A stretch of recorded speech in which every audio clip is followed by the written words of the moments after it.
What's up YouTube? I'm here with Gabriel Soussi, former European champion. He just topped the 250th YCS in London.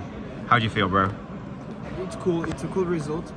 I wanted to do a little more during the top cut because my deck was built to try and win the top cut, even though I had less chances to get into it. But I had a very bad game in top 64 where I bricked, and I think that's the issue of the deck. So maybe Jake has some ideas to try and fix it. So yeah, I will show you my deck basically. Sure. So yeah, I was playing 3 Prosperity, and then as engine cards, alright, oh, I didn't, give me a second. I was playing 3 Field Spell, 1 Terraforming. So those are the cards you want to draw to try and play, because if you draw one of them, you basically can do stuff. And then you have Fenrir, which is playable if you draw only it, because you'll try to grind. It depends what card you play with it.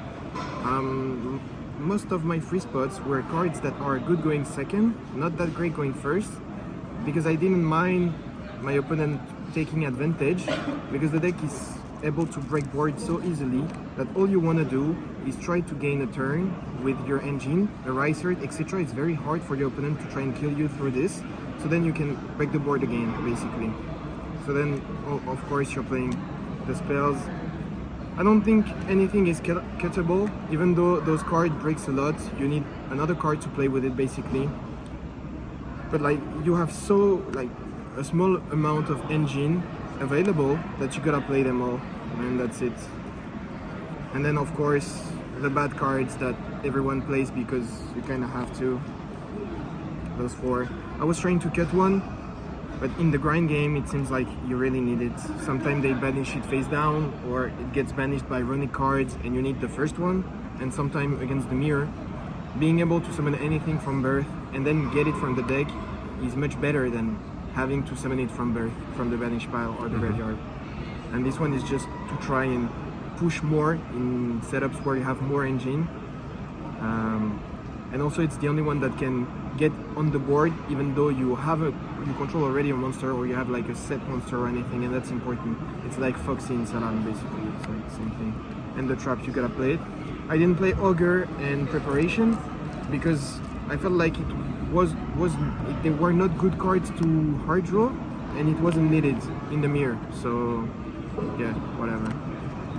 Then free spots, those were the most important ones because they are so good in the mirror, and also very, very great against any Sprite or Runic decks. Against Sprite, basically, if you don't draw one of these, you're in a very bad spot because of the Melfi stuff, etc. And playing hand traps won't help you. So in this list, there are no hand traps because it's made to beat the mirror, Sprite, Pure, Sprite Runic, Naturia Runic, and like every Runic stuff that exists.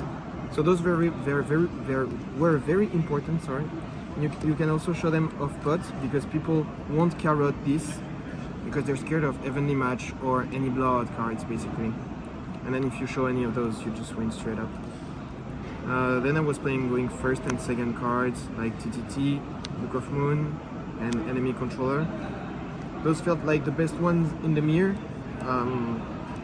Basically, in the mirror you need cards to break the board, like those, for example. And then you need cards that are good against their free spots, which are gonna be mostly books. So either this one or the Eclipse one. And because you played those 6 already that are good against the book, you can try and steal their monster, and then you continue playing through it. So then I also have 2 lands, so that makes 8 cards plus pots, and because you have 8, you're almost guaranteed to show one of the 8s.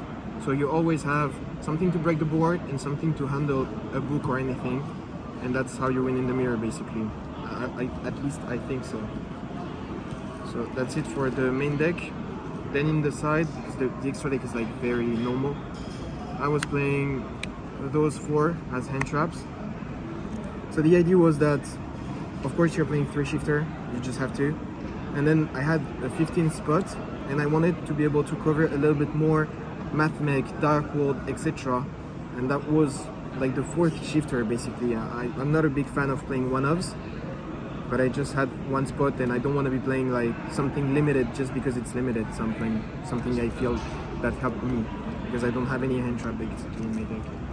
Then this package is for the mirror, but it can also be sided against anything that is sprite related. As I told you before, it's very important to be able to destroy the books or like dodge them basically, and this is either a Dark More or a Feather, or if you need engine you can take like a Terraformation or a Bot, so it's amazing. And they always have a monster effect that triggers either the Arise Hurt or the Shangri-La before, it just depends. So yeah, this was very good. Then this is for Runix. I was also setting in Naturia mostly, but this was for any kind of Runix, and this was for Naturia Runix. It's a good card. And the last ones were to go first. So I didn't know what to play between Judgment and Light Force, but at the end I chose Judgment because I felt like in setups where your engine isn't rolling already, this card might give you a turn, while Light Force is only good when your engine is already rolling. And if my engine is already doing great and I have a set, it doesn't really matter if it's Judgment or Light Force, I'm winning already. So I just felt like this one was a little bit better. I don't know. And then for the extra deck, it was very normal. So those two, this one is mostly going first, this one is mostly going second. This card is just amazing. I don't know how it can be printed. It's like you pop 2 and you get back 1 because at the end you banish the Theosis from the graveyard. Then you can continue playing. It's an amazing card.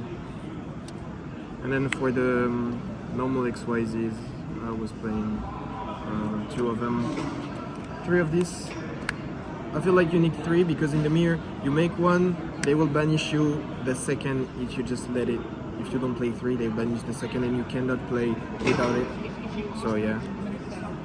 And then the pot targets, I didn't feel like I needed more. All I wanted was something against Ronick, something against the Kaijus, and something if I see that they're playing a back row decks, so that I can outskill Drain, Gozen, etc. Because I feel like it's better than Entes. Entes pops instantly. This one you can keep it for the grind and pop like a floodgate that really matters. And then it's Big Eye, Zeus, and Donor. Those are like the utility one as well. It's very important to play 2 of those in the mirror. So like if they banish, if they cut access to this card or this one, you're just not winning. It's impossible. The mirror is almost like you use Big Eye to take their Big Eye, to take another monster, and then you make a Zeus over theirs, and it's like a mess, but it's very skillful.